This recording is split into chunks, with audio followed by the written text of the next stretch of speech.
Ayan yung ilalagay guys sa Flex EDV. So 4 na litrong oil pala yan.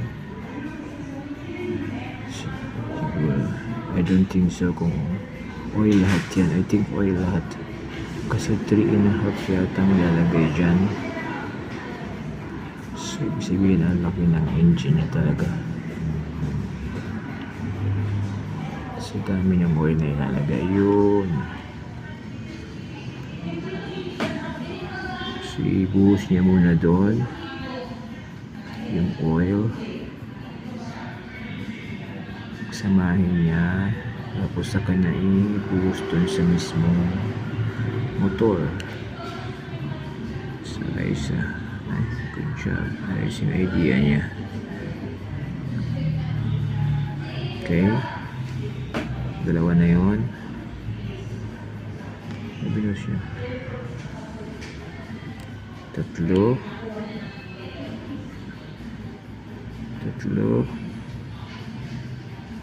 Kinuha na yung pinag-anuhan na yun. Tatlo.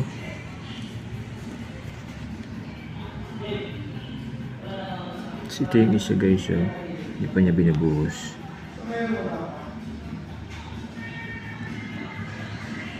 So alam ko is 3.5 ang lagay dito na oil.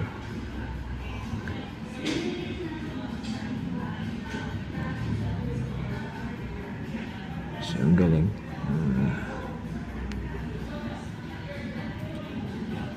Full synthetic premium guys yung pinaka oil. Ayan.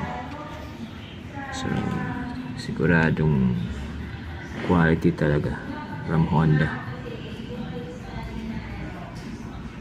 So yan, kuha niya na yung isa.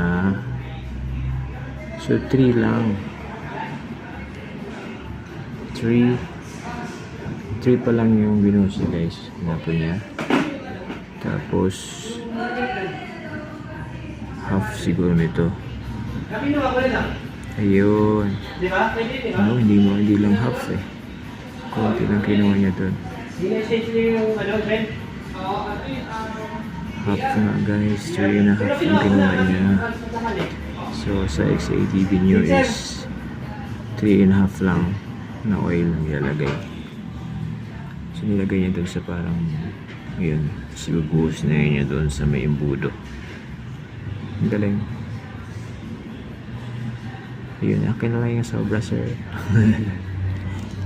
Okay, ayun, dinuhos na guys.